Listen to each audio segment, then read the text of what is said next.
Cordial saludo. Teniendo en cuenta la importancia que tiene la entrevista en la profesión del psicólogo y en la psicología misma, en esta ocasión mis compañeros Giancarlos, Vanessa, Pureza y Luisa Fernanda, y mi persona Deimer Amaya, les vamos a ahondar un poco más sobre algunos temas básicos de la entrevista, iniciando por la conceptualización de lo que es la entrevista. ¿Sí? Tenemos la entrevista como una herramienta o como una de las herramientas principales o de las de más certeza en cuanto a la recolección de información, puesto que se recibe de una fuente primaria. ¿Sí? Es la persona misma que nos va a brindar la información o que le va a brindar la información al entrevistador, al psicólogo o psicoanalista que lo vaya a estar atendiendo. Hay diferentes tipos de entrevistas, dependiendo si el área de interés. Estas pueden ser clínicas, estas pueden ser periodísticas y están las psicológicas, que son en las cuales nosotros decidimos centrarnos, que es el ámbito de nuestra profesión. Dentro de esta entrevista psicológica, que estudia lo que es la parte de cómo está la salud mental o emocional del paciente o cliente, y el entrevistador toma información para poder hacer un diagnóstico.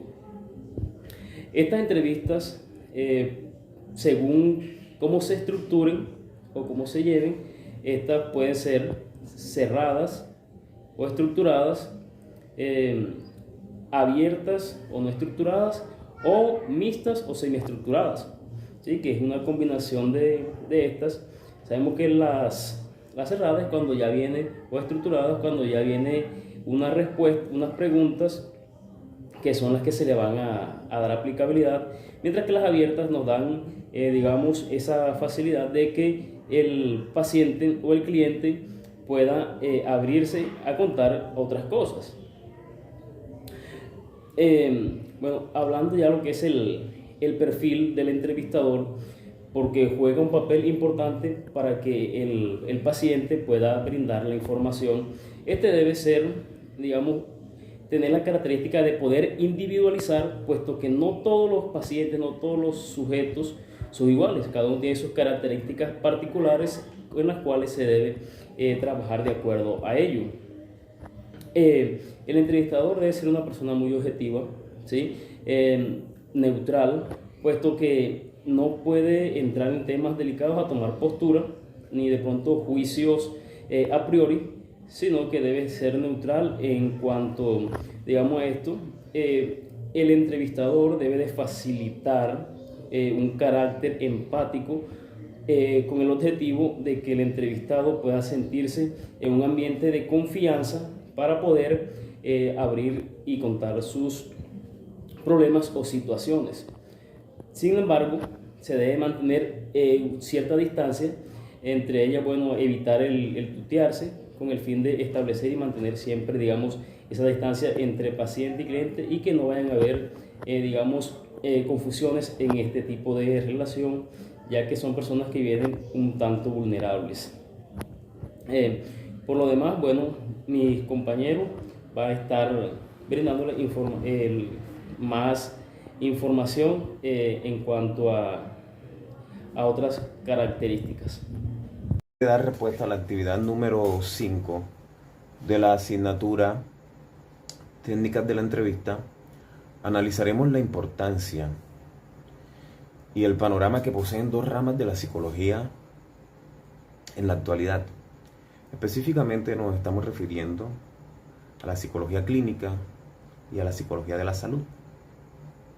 Pero antes de ahondar en los aspectos importantes de dichas ramas, analizaremos aspectos históricos que marcaron la evolución de las mismas.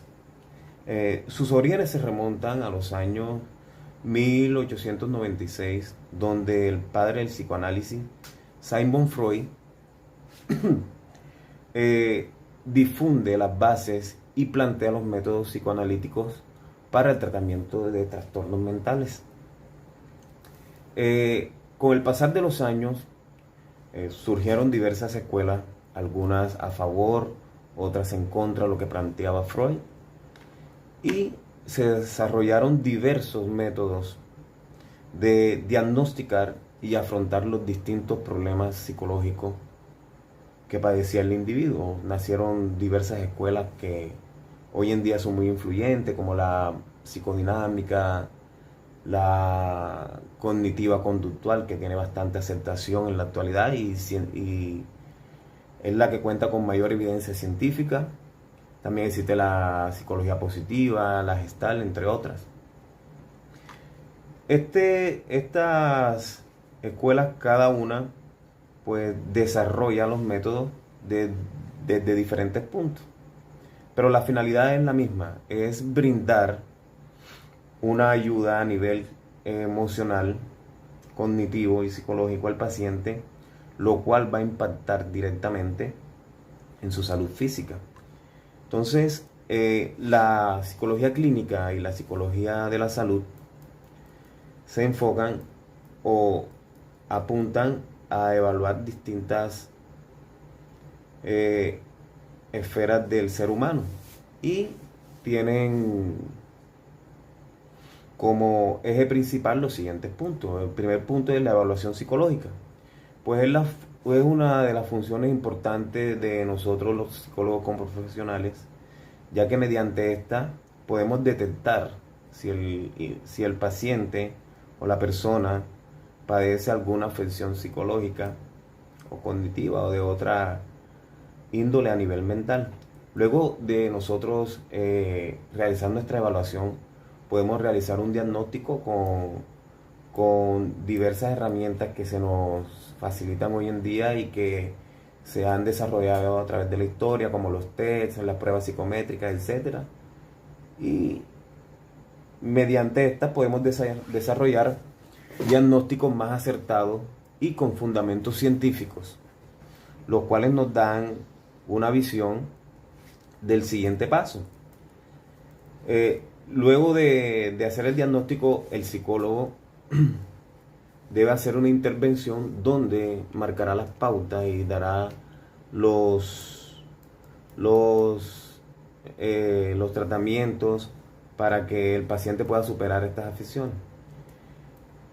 Bueno, aquí ya terminaría los puntos principales, pero también abarca otros campos como la prevención de diversas enfermedades como la depresión, las adicciones, etcétera. También los psicólogos, la psicología clínica y de la salud juegan un papel importante, ya que crean campañas y métodos en los cuales informamos a la ciudadanía acerca de estas enfermedades que posiblemente pueden adquirir. También en el campo de la investigación científica hacen presencia. Y por último, asesoramos en diversos campos a empresas, hospitales, ONG, etcétera, en diversas áreas como contratación de personal, salud mental del empleado, potenciación de las habilidades cognitivas y mentales de los individuos. Y de esta forma, estas dos ramas de la psicología pues juegan un papel preponderante en la actualidad, ya que casi todo, por no decir que el 100% de las actividades del ser humano están ligadas a ellas y que las mismas pueden ser utilizadas para mejorar nuestra salud a nivel físico y mental, lo que logra que seamos unos individuos útiles a la sociedad y desarrollemos una vida plena con buena salud mental y física. Entonces, pienso que el panorama que poseen estas dos ramas es importante, ya que cada día representan un soporte para las distintas ramas de la ciencia, como la medicina, el deporte, etc. Y es lo que se busca, que estemos interconectados entre todos con el fin de brindar un mejor bienestar al individuo. Muchas gracias.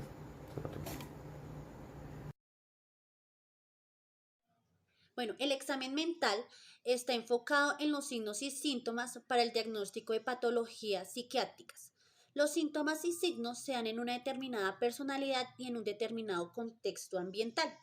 Muchas veces la exploración psicopatológica debe desviarse de las preguntas enfocadas en la búsqueda de signos y síntomas y mejor estar enfocadas en los aspectos de la personalidad para una mejor comprensión de lo que le sucede a las personas que son evaluadas. Primero que todo, ¿qué es personalidad? Entonces, personalidad es un conjunto de pensamientos, sentimientos, comportamientos y percepciones mostrando una tendencia de ese comportamiento a través del tiempo. Es la forma de cómo vemos nosotros mismos o a otros o al mundo que nos rodea. Los patrones de comportamiento que forman la personalidad son los rasgos de la personalidad. Existen varias teorías que describen cómo se desarrolla la personalidad y sus rasgos. Una de ellas es la teoría conductual. Esta es creada por Iván Pavlov y Friedrich Skinner, basada en la idea de los estímulos externos que influyen en la formación y reforzamiento de la personalidad. Otra es la teoría cognitiva, que se trata del aprendizaje donde el ser humano utiliza sus propias experiencias para obtener el nuevo aprendizaje. La teoría del aprendizaje social de Bandura es una teoría en la cual las personas aprenden nuevas conductas a través del aprendizaje observacional de los factores sociales en su entorno. Y la teoría de psicoanalítica creada por Sigmund Freud, que plantea que la personalidad se organiza a partir de vivencias tempranas y su internalización.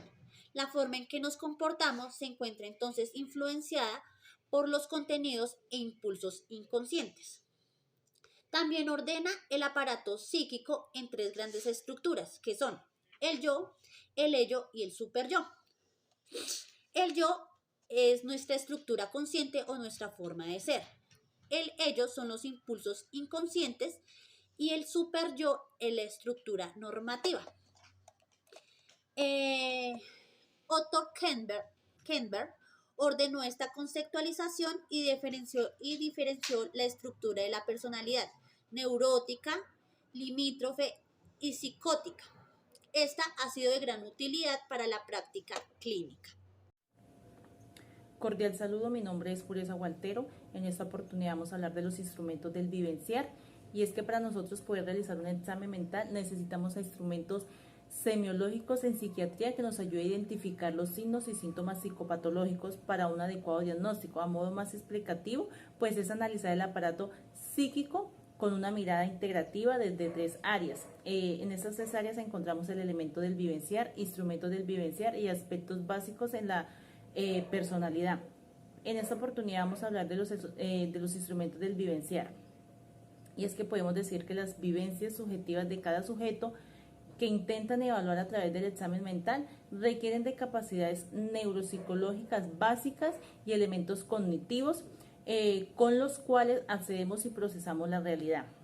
En estos podemos encontrar conciencia y atención, lenguaje y memoria, que conciencia y atención están sumergidas en una sola, debido a que conciencia es el estado en el cual el compromiso central es la capacidad de mantener la atención y es estar alerta. Secundariamente a lo anterior, pues si se altera la capacidad de orientación, al estar comprometida la atención y no poder mantener el estado de alerta, el compromiso cuantitativo de conciencia aparece, pues tienden a aparecer diferentes síntomas y signos patológicos. En esta área encontramos la escala de Wasgrove, que es una escala diseñada para evaluar de manera práctica el nivel y estado de alerta de los seres humanos. Encontramos que evalúa la apertura ocular, respuesta motora, respuesta verbal.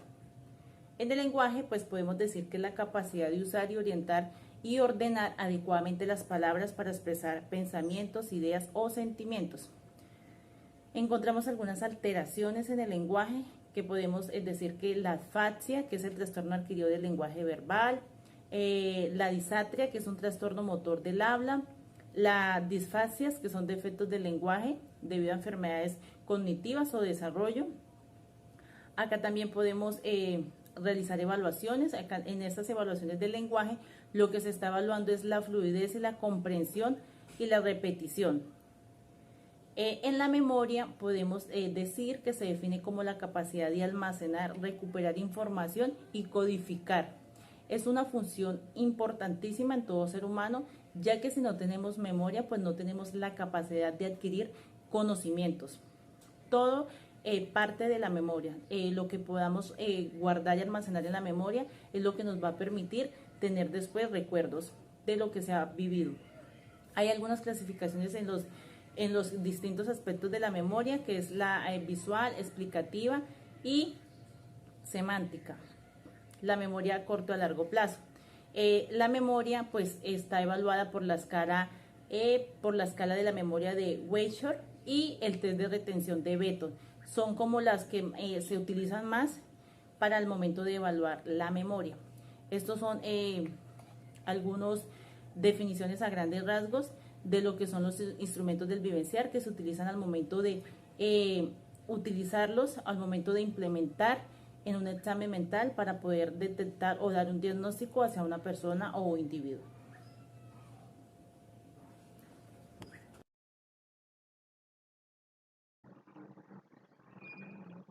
Buenas noches para todos. En este momento hablaremos de los elementos de vivenciar. El primero de ellos que mencionaremos será la sensación. La sensación, como su nombre lo indica, inicia en los órganos sensoriales y se da a partir de un estímulo que se transmite a diferentes partes de nuestro cerebro. La sensación que el ser humano es capaz de registrar son la luz, los colores, los sonidos, los ruidos, la temperatura, el tacto, el gusto, el olfato, la presión, entre otros. Algunos de sus trastornos se asocian a la tensión física de los mismos órganos, por ejemplo, la pérdida de la visión, la audición, el olfato o el gusto. Siguiente, mencionaremos la percepción. La percepción es la interpretación de la sensación. Es la elaboración psíquica del espacio externo. Algunas de sus alteraciones son la intensificación, el retardo, el debilitamiento de la percepción, ilusión o alucinaciones. Ahora mencionaremos la representación, que son imágenes que surgen en la conciencia o en el espacio interior, a diferencia pues de la percepción. Un recuerdo invocado por la memoria. Depende de la actividad psíquica y puede ser modificada por voluntad, como los recuerdos, la imaginación, imágenes de objetos ya vistos y también los contenidos de los sueños. Sus trastornos se llaman pseudoalucinaciones auditivas, visuales y también motoras. El pensamiento. Pensamiento es el flujo de ideas o símbolos que se asocian y son dirigidas hacia un objetivo y que se expresan a través del lenguaje. La estructura del pensamiento se basa en el contenido, la velocidad y el control del pensamiento. Algunas de sus alteraciones se mencionan como taquixiquia y bradixiquia, que es la estructura o el curso formal del pensamiento. La velocidad, el control y pues el aumento. Estas se asocian a ideas obsesivas, compulsivas, temores, fobias o ideas repetitivas. Seguimos con la afectividad.